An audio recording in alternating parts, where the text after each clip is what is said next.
So you've probably heard about this idea of Trump administration officials being held in contempt of Congress. This idea came front and center regarding the Mueller report and Attorney General William Barr.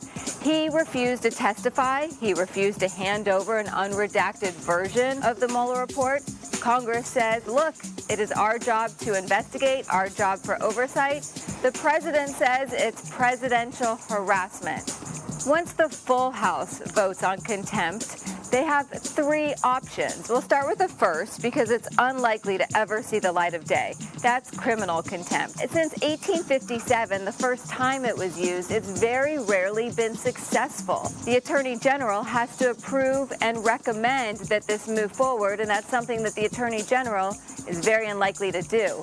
He didn't do it in 1982 when the U.S. House tried to file criminal contempt against the EPA administrator. It didn't happen in 2008 when they tried to do the same against President Bush's Chief of Staff, John Bolton, and it didn't happen in 2012 when they tried to do the same for Obama's Attorney General, Eric Holder. So since criminal contempt seems to be out of the question, let's move on to option number 2, inherent contempt. They throw people in jail themselves or levy fines against people who are non-compliant to their subpoenas. It sounds absurd, but it's something that House Democrats are talking about and want to revive.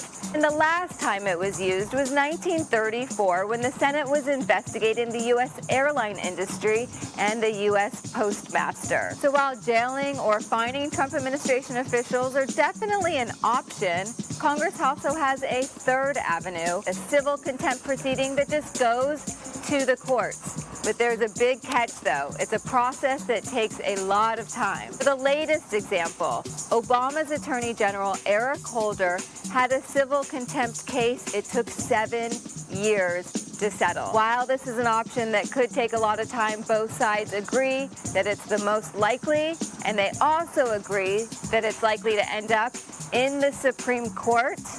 But if contempt doesn't work for these House Democrats, there's one other thing that they have in their pocket, and that's impeachment.